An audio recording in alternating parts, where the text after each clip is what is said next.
A lot has happened this week. May 1st is May Day, first day of May, and then we have Cinco de Mayo. Yay, yay, yay, yay. It's not actually a Hispanic holiday by any means, but maybe you celebrate Cinco de Mayo a little bit. But it's also one of my favorite holidays.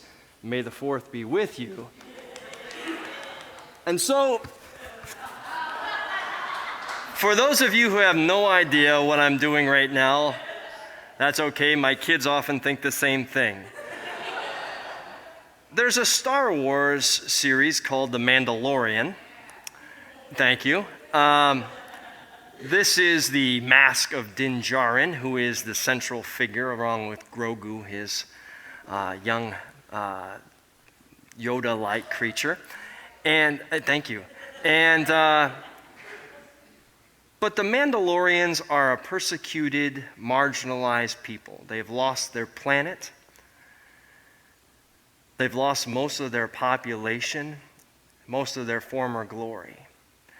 And whenever the Mandalorians gather and something rings true, something is authentic and genuine to the very core of what it means to be of Mandalore, they say, this is the way. And as a community, they agree that this is what it is, by definition, to be a Mandalorian. Who we are as a people, no matter what we've lost, no matter what dangers we face, how we live our lives in this universe. That sounds a lot like a people who called themselves of the way of Christ, who were marginalized, who had lost much. Lost the city that they called the place of peace, lost the temple, lost many of their loved ones to war with the Romans, and then found themselves a persecuted and beleaguered people. As Judy read from John chapter 14, I always think, just like in real estate, location matters. In the Bible, context matters.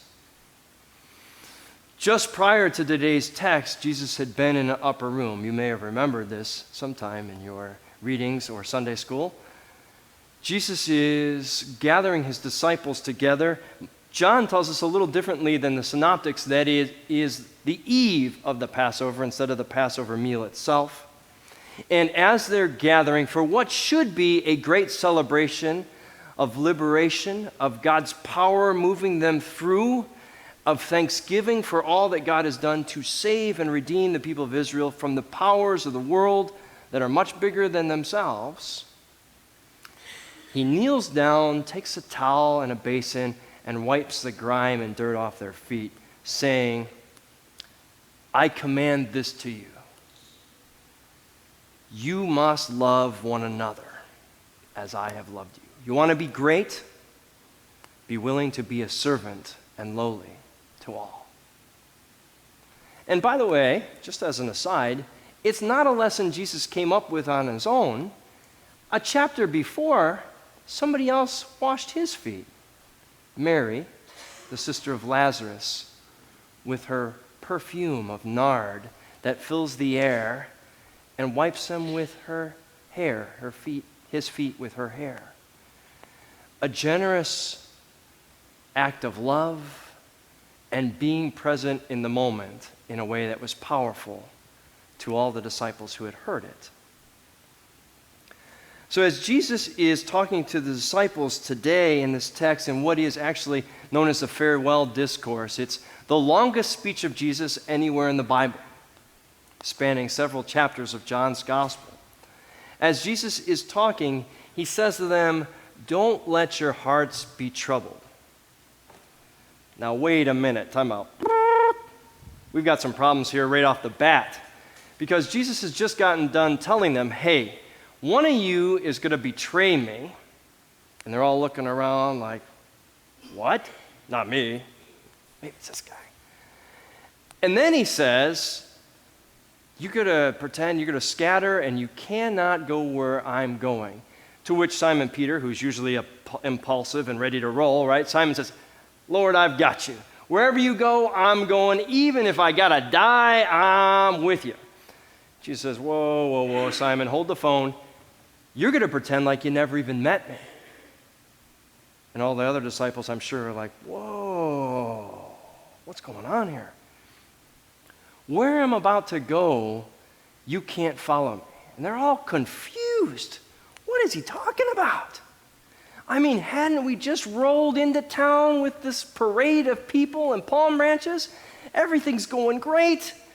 And now it's not. Everything sounds like, at least the mood that Jesus is bringing into the scene is bringing them down. Everything seems to be unraveling at the seams. What about everything we worked for?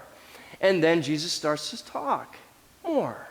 In my Father's house are many rooms, and I'm going there to prepare a place for you.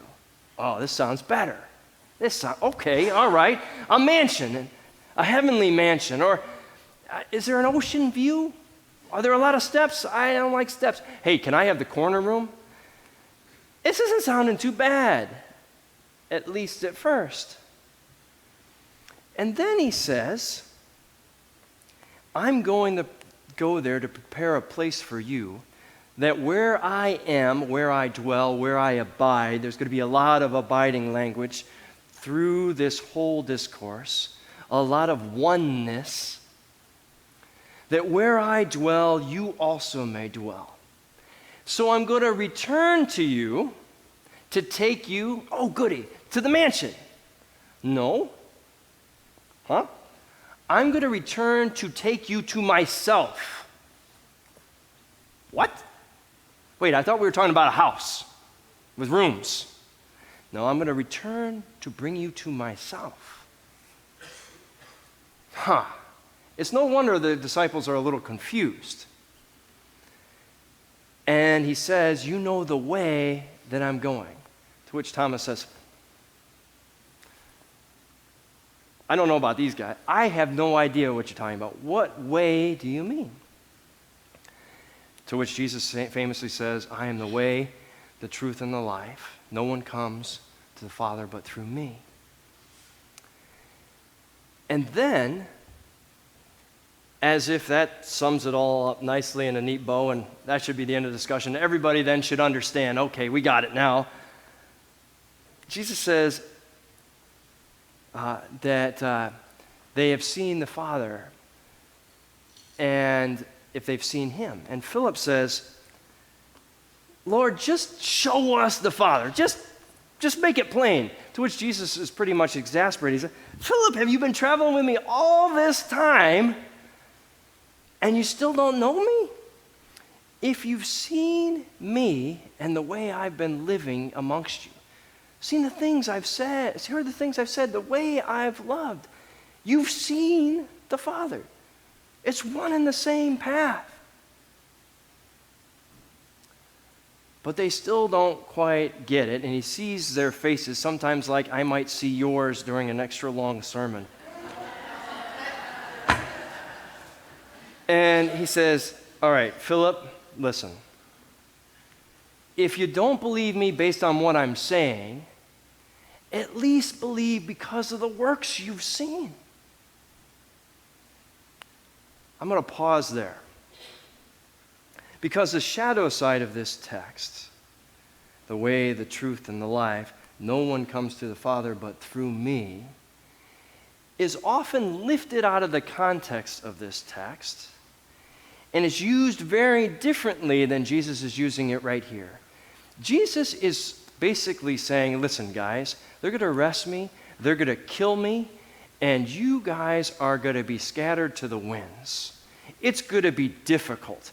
You can't follow me where I'm going because, honestly, you're not committed enough to go where I'm going and to be willing to sacrifice what I'm going to sacrifice. You don't understand what's about to come down. But I want you to know, when everything seems lost, when you're confused and you don't understand, when you feel devoid of hope, that's not the end. It's not game over. I abide with you. I will ascend to the Father, and I will return to you, that where I am, no matter what you face, I will be with you. It's a pastoral word of comfort and encouragement to a beleaguered bunch of confused and scared disciples. It was never intended to be a measuring stick or a litmus test as to which one of them was going to be in and who was going to be out of heaven. I've got room for you, Peter, and you, James, and you, Mary, but Thomas and Philip and Jude, guys, I'm sorry, you're asking too many questions. You don't really understand the oneness between the Father and I, so you're out. Sorry, you're just not cutting it. I remember when I was in high school, I attended a Bible study of a girl I was dating. We did some games, some group building stuff. It was a lot of fun. And then we gathered up for prayer time like we usually did in my home church and other churches I had gone to. And then it started to get a little weird. Because I remember the very first thing that happened was this kid over on the side of the circle started praying for his friend who was a Catholic. And he said, I'm praying for my friend. He's Catholic, but I really want him to know God so that he's saved. And I was thinking to myself, no, wait a minute. None of us would be here if it wasn't for the Catholics. They were all first. What's going on here?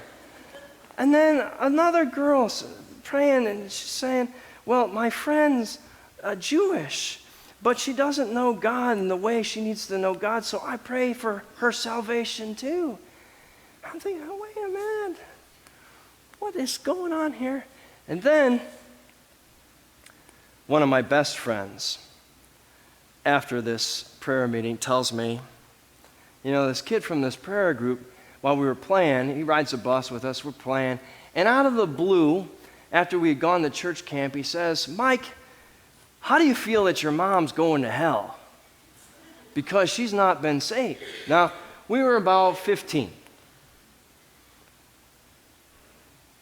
And Mike said, what are you talking about? I mean, it's bad enough when you say your mother joke, but I mean, telling somebody that your mom's going to hell, that's way out of bounds, right? How do you pretend to know about my mom's life with God? You don't know my mom. 40 years later, my friend Mike still struggles to walk into a building like this because of what Christians really might be about. On the surface, you say you love me, but really, it feels pretty coercive, manipulative, and really, I got to be just like you. Without even really caring or knowing me, you just want a badge of honor that you got me in. Maybe that's not a fair characterization, but maybe in some cases it is. This text about being the way, the truth, the life, I want you to think about the context that these disciples are facing, and I want you to think about the gospel in which it's written. We've talked about the blind man several times, chapter 9 of John's gospel. Remember the blind man. He gets healed. He can see. Miraculous transformation of his life. The Pharisees question him, who did this to you? He can't be of God. He did it on the Sabbath. Then they ask his parents, was this kid really blind from birth? And his parents in fear say, don't ask us. He's old enough, ask him. And the gospel writer tells us they ask because they're afraid of the withering judgments of others in their synagogue, that if they associate with Jesus, they might be thrown out of their house of worship and judged for what they believe about God or professing Jesus to be the Messiah. And Jesus calls the Pharisees out and says, you guys say that you can see God, and yet you missed the way God was experienced in this guy. That's the most dangerous holy ground you can be on, is one when you're so certain that everything you know about God is the only way to know God, and you miss out on the transformational power of God in somebody else.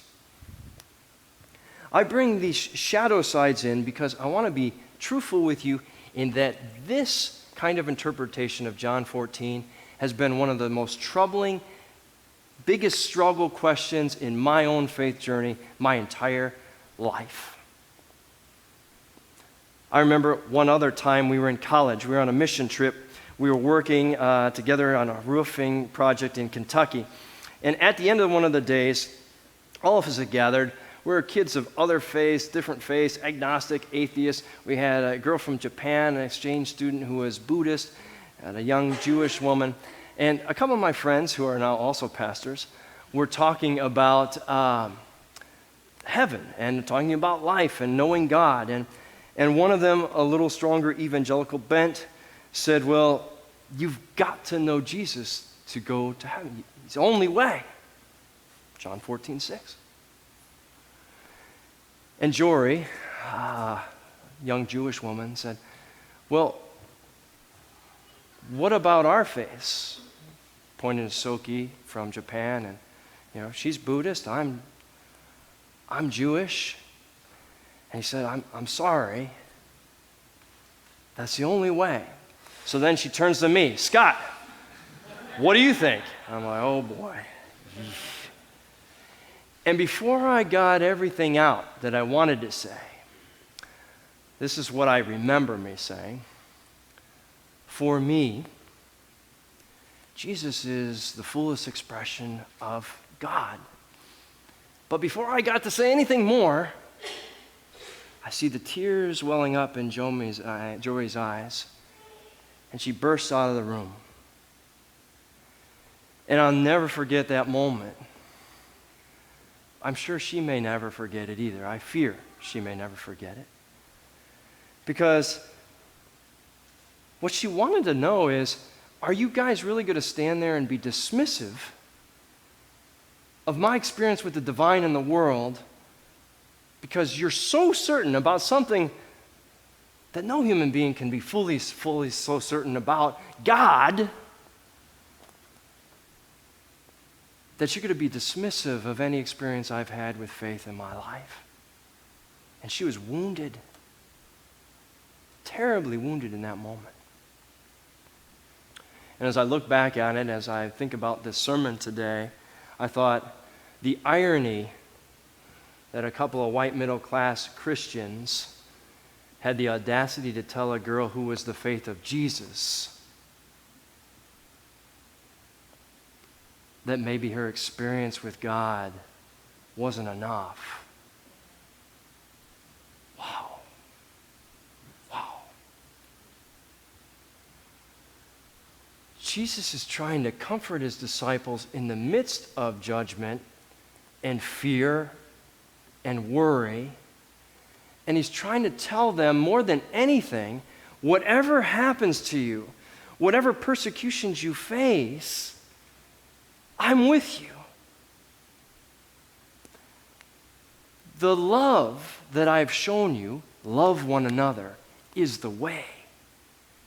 This is the way. If you've seen me, you've seen the love of God. He's echoing the preamble of this gospel. I have come to reveal the glory of the Father. The light has come into the world to reveal to the world what God is like. The Word has become flesh to show humanity what it might look like for flesh and blood to love like God loves.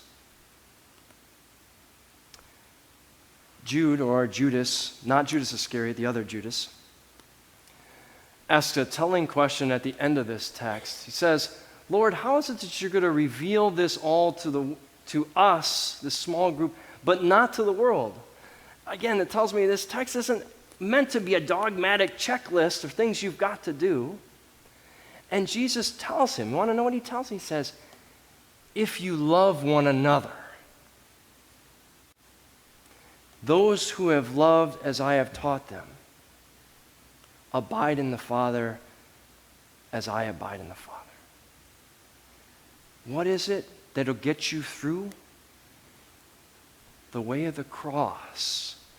The way of saying to those who would judge you, who would kill you in violence, who would stand against you no matter what, is a love that would say, no matter what you throw at me, I represent a God who loves. Hit me with whatever you've got, because that is the way of God. This is the way that defines a people, a hope, a life abundant in this life and the next. The very best Christians I've ever known haven't had to tell other people that they were the very best Christians I've ever known. Amen.